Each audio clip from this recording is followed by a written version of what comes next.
feeling of they're going to kill until either there's no opposition left or they're not in power.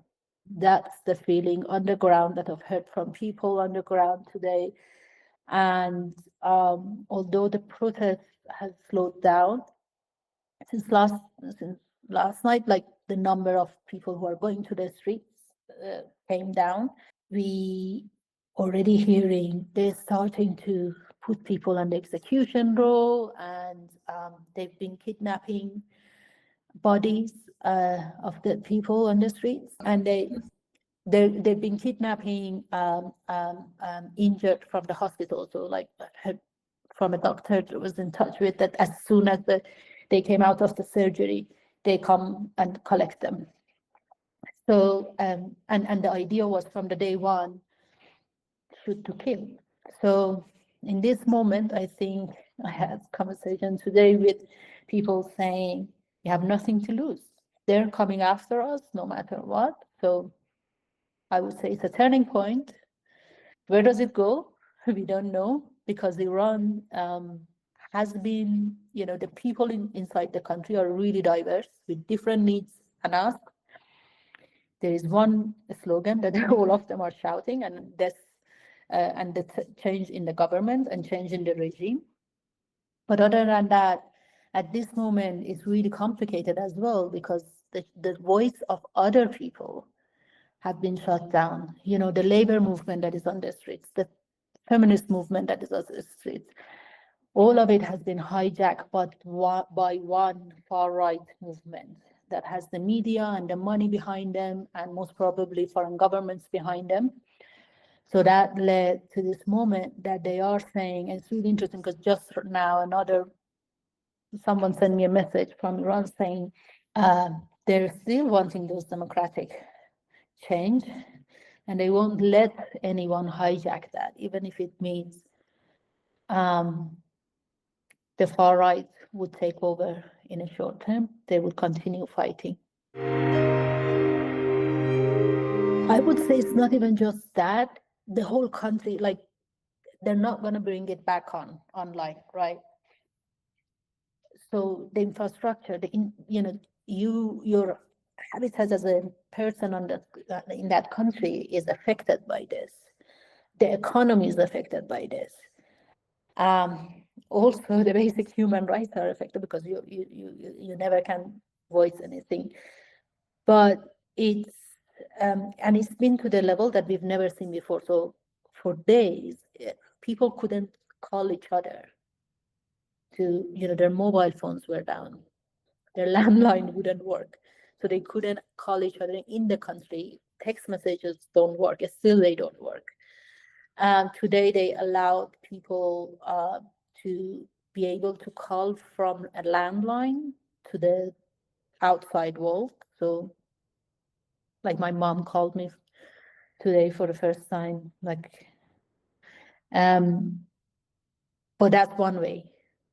It feels like the international pressure is just, okay, let them call their families and that's it. So the way they're controlling the situation is a feeling that I have these prisoners in my hand. I'm going to kill them unless they obey me, and no one can do anything about it, because I'm going to make sure no one even is able to see what they are going through. So the way they're shutting down the internet, we've been lucky to get the Starlinks after Women Like Freedom into the country. Some of them were working, but Starlink is not a viable solution for crackdown on the internet. There's so much noise that parasites they're putting. They're using the Russian style, the trucks that are making sure that the Starlink even doesn't work. But also, if you have a Starlink, then they can come and arrest you. So that's another way. So our prediction is, if nothing changes in the recent future, we would see more crackdown, more death, and then we wouldn't be able even to know what's happening inside anymore.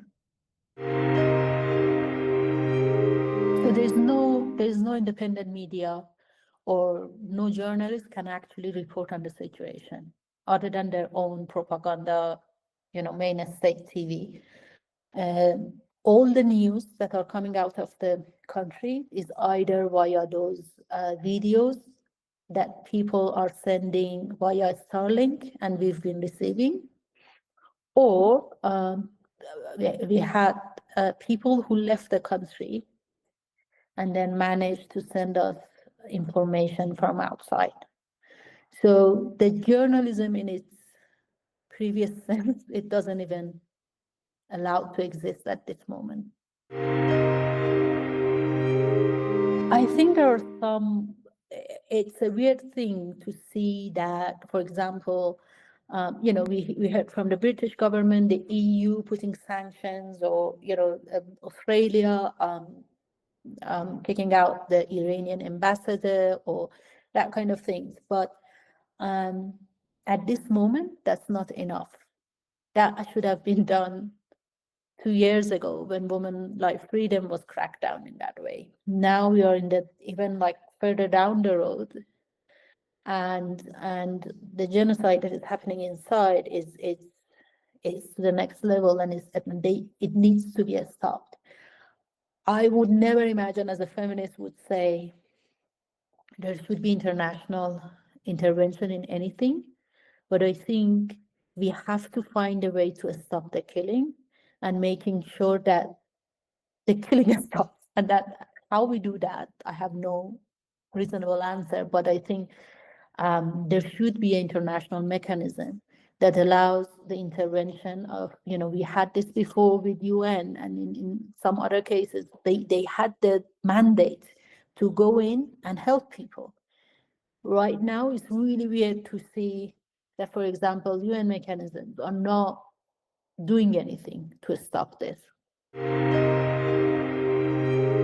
So we really want our voice, and especially our diverse voices, to be heard, to make sure that the world knows we want to have democracy in Iran.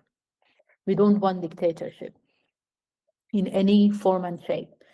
So we are actually, like, as a grassroots feminist, human rights oriented people, we're fighting two battles at the same time. One is this right-wing propaganda that has money behind it in international space, and also the Iranian government. And we believe both of them are dictators and authoritarianism.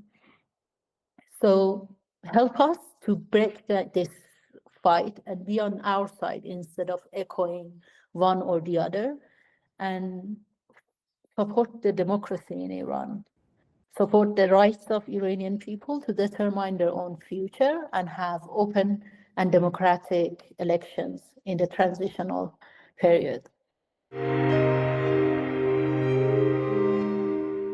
Put pressure on, I would ask people to put pressure on their government to use any means in their hand to ask the Iranian government to stop the killing and support the democratic change in Iran.